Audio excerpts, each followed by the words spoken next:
প্রিয় দর্শক ও শ্রোতা বন্ধুরা, রেডিও ভেরিতাস এশিয়া বাংলা বিভাগের পক্ষ থেকে মহৎ জীবন অনুষ্ঠানে আপনাদেরকে স্বাগতম জানাচ্ছি।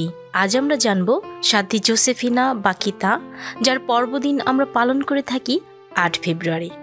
বন্ধুরা, আদর্শ জ্ঞানীগুণী মানুষগণ তাদের ব্যবহার ও নৈতিক জীবনযাপনের জন্য এই জগতে চির অমর হয়ে থাকেন।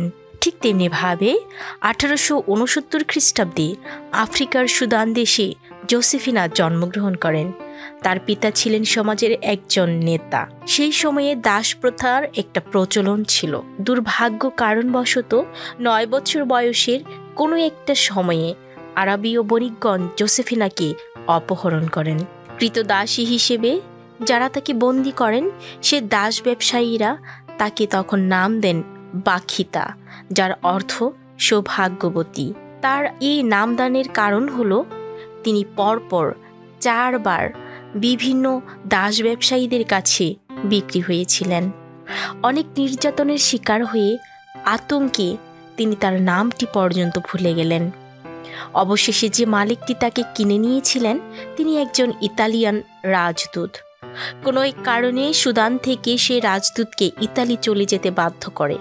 তাই সুদান ছেড়ে ইতালিতে যাবার সময় তিনি বাকিতাকেও সঙ্গে নিয়ে যান। বাকিতা সেই যুবরাজের এক বন্ধুর পরিবারে একটি শিশুর দেখাশোনা করার কাজ পান। ইতালির জেনুয়াতের একটি শিশু মেয়ের রক্ষণাবেক্ষণের দায়িত্ব তিনি গ্রহণ করেন। সেখানকার গৃহকর্ত্রী যখন বাইরে কাজে যেতেন, তখন বাখিতাকে এবং তার ছোট্ট মেয়েকে ভেনিসে কানোসিয়ান দয়াব্রতী সংঘের সিস্টারদের তত্ত্বাবধানে রেখে যেতেন। তাই এখানে এসে বাখিতা প্রথমে ঈশ্বর সম্পর্কে জানতে পারেন। বাখিতা একদিন সিস্টারদের কনভেন্টে দেখতে পান যে একজন ক্রুশবিদ্ধ মানুষের ছবি। সে মানুষ যেন তার দিকে বেদনা ভরা চোখে তাকিয়ে আছেন। বাখিতা তাকে জিজ্ঞেস করলেন, তুমি কে? কেন তোমাকে ক্রুশে টাঙানো হয়েছে? তুমি কি অন্যায় করেছ? পরবর্তীতে যিশুর জীবনী পড়ে তিনি উত্তর পান এবং খুবই মর্মাহত হন। সেই থেকে যিশুর প্রতি তার ভক্তি শ্রদ্ধা আরও বেড়ে গেল। 1890 খ্রিস্টাব্দের 9 জানুয়ারি 21 বছর বয়সে বাখিতা দীক্ষাস্নান সংস্কার গ্রহণ করেন এবং তাকে নাম দেওয়া হয় জোসেফিনা। ব্রতধারিণী হিসেবে প্রভুর চরণে নিজেকে সঁপে দেওয়ার সিদ্ধান্ত গ্রহণ করেন তিনি। 1893 খ্রিস্টাব্দের কানোসিয়ান দয়াব্রতী সংঘে তিনি যোগদান করেন।